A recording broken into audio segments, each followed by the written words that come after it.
오늘은 성령의 9번째 열매인 절제입니다. 절제란 영어로 셀프 컨트롤입니다. 셀프, 자기 자신, 컨트롤, 스스로를 조절하는 거예요. 그러니까 이 절제의 성품은 자기 자신을 제어한다라고 하는 의미입니다. 여러분, 그렇다면 왜 우리 성도들에게 셀프 컨트롤이 필요할까요? 자기 스스로를 조절하는 일이 왜 필요할까요? 그것은 바로 우리 안에 여러 가지 비뚤어진 욕망과 본능이 도사리고 있기 때문입니다. 또한 이 비뚤어진 욕망과 본능은 온갖 유혹과 시험에 빠지게 해서 결국은 하나님이 기뻐하시지 않는 죄를 서슴없이 자행하게 합니다. 그러므로 하나님의 사람들인 우리 성도들은 자기 자신을 죄에 방임하고 방치할 것이 아니라 스스로를 조절하고 다스릴 줄 알아야 합니다. 옆 사람에게 우리 인사 한번 해요. 잘 조절합시다. 절제 은혜를 받읍시다. 우리가 어떻게 죄의 유혹을 이길 수 있습니까? 그것은 무엇보다도 세상적인 욕심과 자기 위치를 망각한 교만을 버려야 돼요. 그리고 절제해야 돼요. 소크라테스가 너 자신을 알라 했잖아요. 우리는 자기 분수를 알지 못하는 데서 불순종이 나오고 절제를 못하게 되는 거예요. 우리도 하와처럼 욕심을 버리지 못하고 교만을 버리지 못하면 사탄의 유혹을 받아 범죄 가운데 빠지고 멸망할 수밖에 없다고 하는 거예요. 야고보 사도가 15절 16절에서 이렇게 말하고 있거든요. 같이 읽어요. 시작. 욕심이 잉태한 즉 죄를 낳고 죄가 장성한 즉 사망을 낳느니라. 내 사랑하는 형제들아 속지 말라. 아멘. 여러분, 뱀이 하와에게 한 말은 거짓말이었어요. 그런데 그 뱀의 말이 사실 자기가 행복하게 될 수 있을 것 같은 유혹이었거든요. 거기 넘어간 거예요. 속은 거예요. 여러분, 인간의 죄는요, 욕망을 절제하지 못하는 데서 대부분 옵니다. 사무엘하 11장에 보면 다윗과 밧세바의 사건이 나옵니다. 다윗의 인생에 가장 치욕스러운 사건, 부끄러운 사건이에요. 성경에 적나라하게 기록이 돼가지고 오고 오는 모든 사람들에게 다 공개적으로 알게 되는, 소개되는 그런 사건이 다윗과 밧세바의 사건이에요. 다윗은 모든 군대를 전쟁터에 내보낸 후에 자신은 왕궁에 남아 있었습니다. 사무엘하 11장 1절입니다. 시작. 그 해가 돌아와 왕들이 출전할 때가 되매 다윗이 요압과 그에게 있는 그의 부하들과 온 이스라엘 군대를 보내니 그들이 암몬 자손을 멸하고 랍바를 에워쌌고 다윗은 예루살렘에 그대로 있더라. 아멘. 그 당시에 이웃나라와 전쟁을 하면 왕은 당연히 출전을 해야 돼요.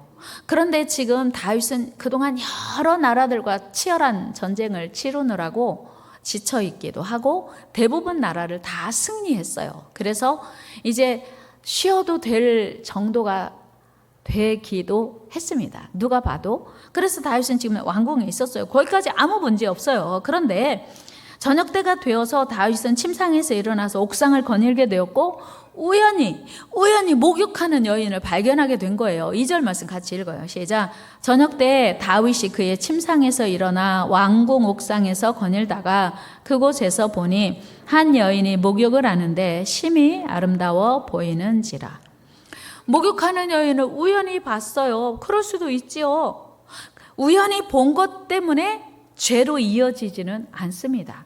그런데 다윗이 본능이 이제 충동질을 하니까 야, 내가 목욕하는 여인을 봤는데 너무 아름다워. 그 여인에게 남편이 있는지 남편은 누군지 알아봐라. 신하를 보냈어요. 그래서 알아왔네요. 그 여인이요 남편이 있더라고요. 그 남편은요 우리야 장군이래요. 다윗의 충신이에요. 3절 말씀 같이 읽어요. 시작.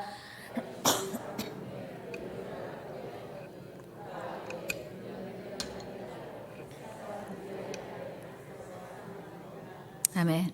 사실요 다윗이 이 보고를 들었으면 체념해야 돼요. 조절해야 돼요. 절제해야 돼요. 그래? 우리야 장군의 아내야?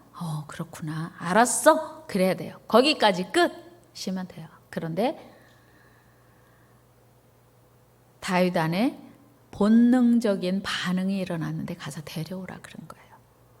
그래서 동침을 했어요.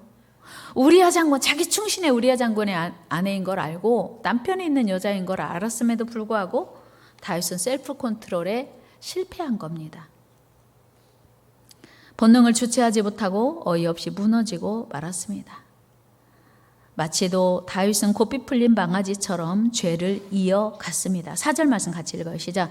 다윗이 전령을 보내어 그 여자를 자기에게로 데려오게 하고 그 여자가 그 부정함을 깨끗하게 하였으므로 더불어 동침함에 그 여자가 자기 집으로 돌아가니라. 아멘. 왕이 부르면요, 왕명을 거역할 수 없어요. 그 누구도. 왕이 부르니 그 여자가 왔고 그리고 동침하고 돌아갔습니다. 문제는 그 여인이 임신했다고 소식을 알려온 거예요. 다윗은 아무도 모르고 이제 넘어갈 수 있는 일이라고 착각했는데 임신한 거에 드러나게 된 거예요. 그러니까 전쟁터에 나간 남편을 불러서 동침하라 했어요. 자기 죄를 무마시키려고. 근데 이제 바세바가 우리아 장군이 거절합니다. 우리 동료들은 다 전쟁터에 있는데 내가 어찌 집에 가서 아내와 살 수 있겠습니까? 그렇게 할 수 없습니다.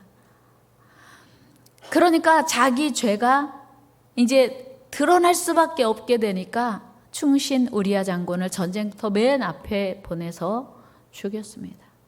다윗에게 컨트롤 타워가 한 번 무너지니까 이제 점점 무서운 줄 모르고 하나님 두려운 줄 모르고 죄를 이어갔던 것입니다. 여러분, 다윗이 누구예요? 다윗은요, 하나님께 받은 은혜가 얼마나 크고 놀라운지 모릅니다. 다윗은 아버지도 인정하지 않을 만큼 시원찮은 아들이었습니다. 들에서 양이 낳치는 목동이었죠. 그런 다윗에게 우리 하나님은 엄청난 은혜와 축복으로 이스라엘의 위대한 왕이 되게 하시고 주변의 모든 나라를 정복할 수 있는 은혜와 능력도 주셨습니다. 그런데 그 순간 하나님의 은혜를 다 잊어버리고 자기 감정과 욕심대로 죄에 빠지게 된 거예요. 여러분, 오늘 우리는 어떻습니까?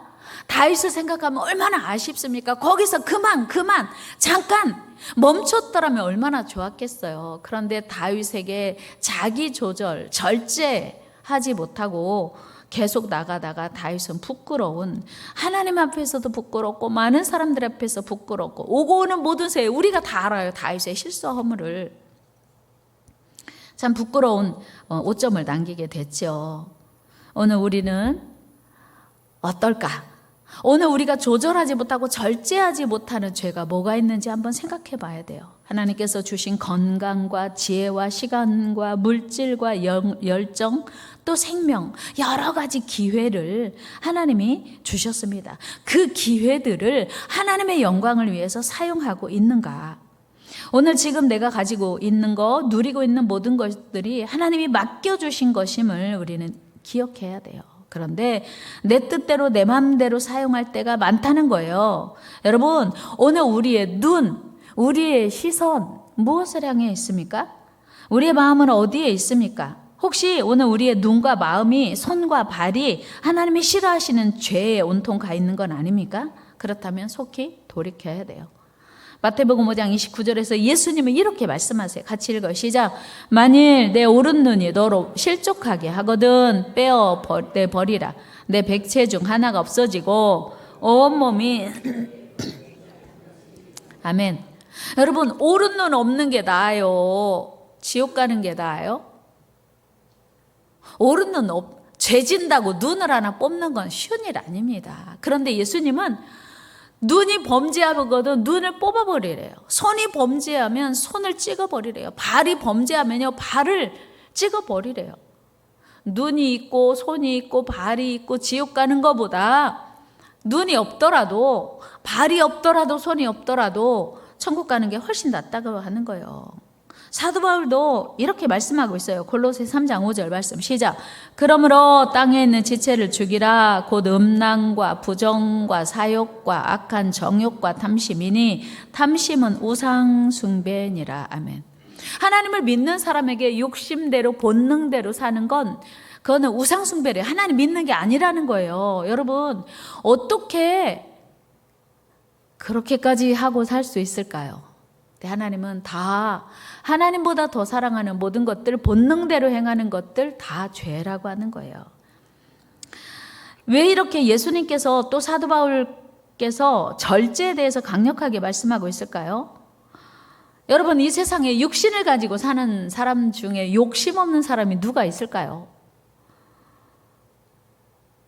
그러나 우리의 욕심은 반드시 우리를 죄와 파멸로 이끌어가기 때문이에요. 죄의 결과는 사망이기 때문입니다. 창세기 11장에 보면요, 바벨탑 사건이 나옵니다. 바벨탑의 출발이 무엇이었습니까? 그것은요, 하나님처럼 높아지려는 교만이었어요. 그러니까 자기 본능을 조절하기 못해서, 절제하지 못해서 바벨탑 사건이 났고요. 자기 본능을 조절하지 못하고 절제하지 못한 그 바벨탑 사건에 가담한 모든 사람들을 다 하나님이 흩으셨어요. 창세기 11장 4절 말씀 읽어 시작. 또 말하되 자 성읍과 탑을 건설하여 그 탑 꼭대기를 하늘에 닿게 하여 우리 이름을 내고 온 지면에 흩어짐을 면하자 하였더니. 우리 이름 내는 거예요. 여러분, 이 세상에 명예를 싫어하는 사람이 누가 있겠어요? 근데 그 명예, 욕을 절제하지 못하면 하나님이 흩어버리신다고 하는 거예요. 이처럼 욕심의 결과는 멸망입니다. 아브라함과 롯의 선택에서도 욕심의 결과가 멸망인 것을 우리는 적나라하게 볼 수 있습니다. 아브라함은 롯에게 선택권을 부여하지요. 네가 좌하면 내가 우하고 내가 우하면 내가 좌하리라. 창세기 13장으로 가봅니다. 시작. 아브라함이 롯에게 이르되 우리는 한 친족이라 나나 너나 내 목자나 네 목자나 서로 다투게 하지 말자.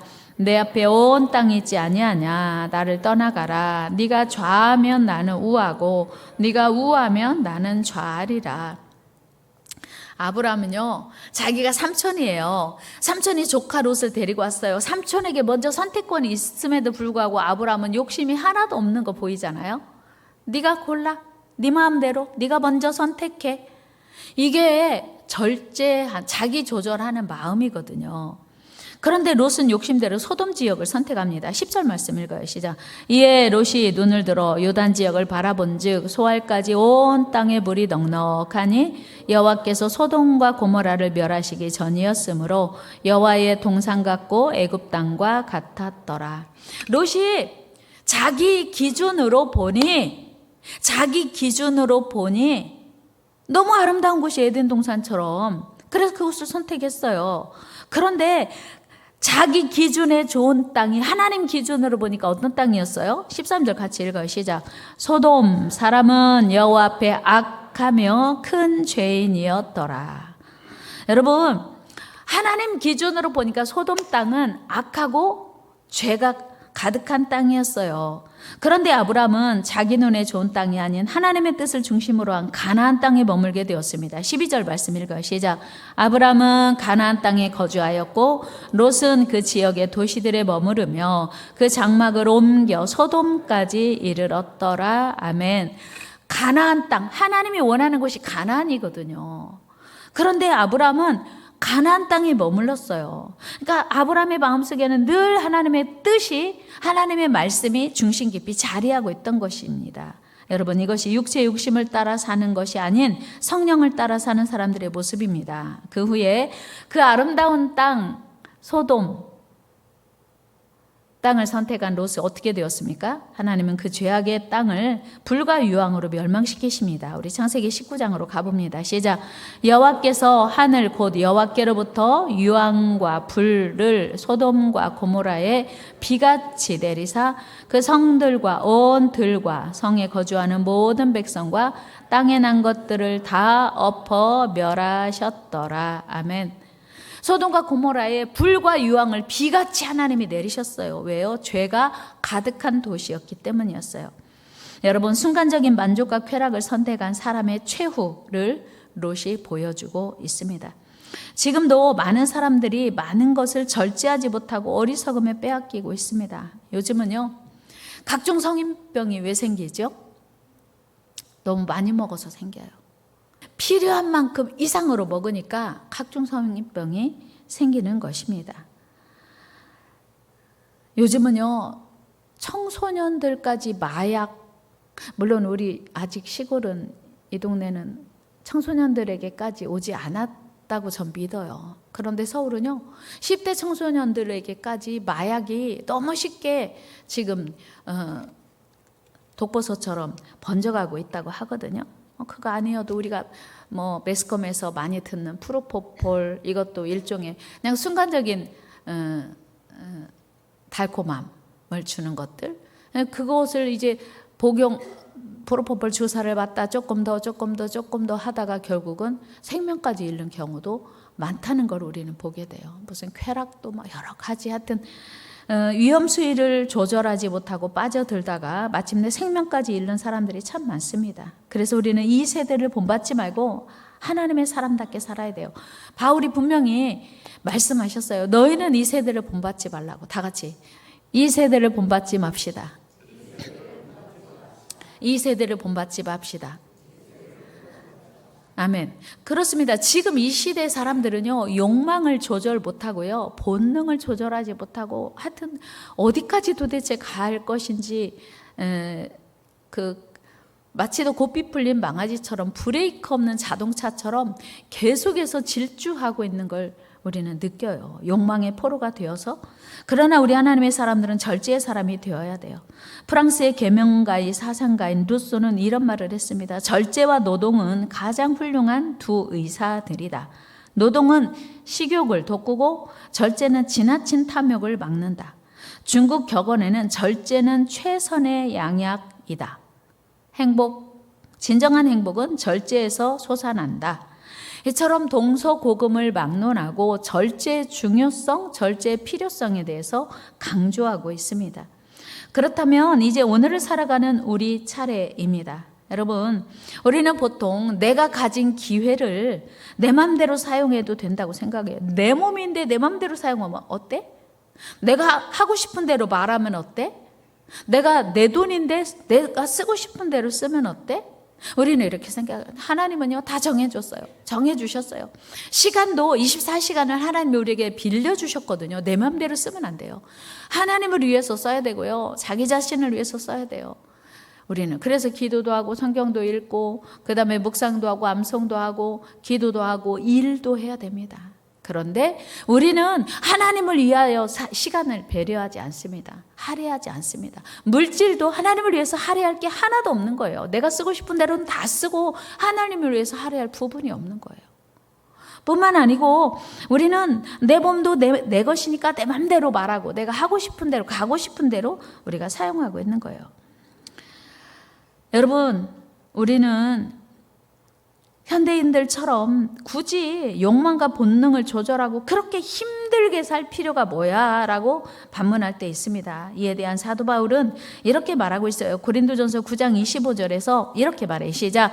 이기기를 다투는 자마다 모든 일에 절제하나니 그들은 썩을 승리자의 관을 얻고자 하되 우리는 썩지 아니할 것을 얻고자 하노라. 아멘. 여러분, 운동선수들이 이 더운 여름에도 전지훈련 가가지고 어마어마하게 혹독한 훈련을 합니다. 왜요? 면류관 얻기 위해서. 그런데 사도 바울이 뭐라고 말하냐면 그거는 썩을 면류관이야. 아무리 영광스러운 면류관을 많이 얻어도 언젠가는 썩을 면류관이라고 하는 거예요. 이 세상으로 끝나기 때문이에요. 여러분, 세계적인 피겨큐 김연아 선수를 세계가 열광해요. 우리나라 자랑스러운 선수입니다. 그런데 그가 어느 날 그런 얘기 하더라고요. 선수 생활하는 동안 자기가 먹고 싶은 음료수, 먹고 싶은 음식을 한 번도 먹은 적이 없대요. 코치가 식단을 짜주면 정확하게 그것만 먹고 그것만 마시고 그렇게 운동을 했대요. 그러니까 세계적인 선수가 되는 거죠. 먹고 싶은 거 다 먹고 마시고 싶은 거 다 먹어가지고 그런 결과가 나겠냐고요. 아무리 추워도 운동하고 아무리 더워도 운동을 열심히 한 결과 그런 어마어마한 세계적인 스타가 된 거죠. 여러분, 운동할 때 얼마나 쉬고 싶고 놀고 싶었겠어요. 그러나 그는 그 모든 것을 절제하고 연습하고 또 연습하고 자기 조절하고 단련한 결과 이제 그런 영광스러운 면류관을 얻게 된 거라는 거예요. 하물며 우리는 영원히 썩지 않을 면류관, 하늘의 면류관, 하나님 앞에서 받게 될 면류관을 바라는 우리입니다. 그러므로 우리가 만약에 절제를 포기한다면 우리는 곧바로 사탄의 시험을 받게 돼요. 여러분, 우리가 절제를 제때 하지 못하면 사탄이 시험을 하게 됩니다. 우리 고린도전서 7장 5절 말씀 읽어요. 시작. 서로 분방하지 말라. 다만 기도할 틈을 얻기 위하여 합의상 얼마 동안은 하되 다시 합하라. 이는 너희가 절제 못함으로 말미암아 사탄이 시험하지 못하게 하려 함이라. 아멘.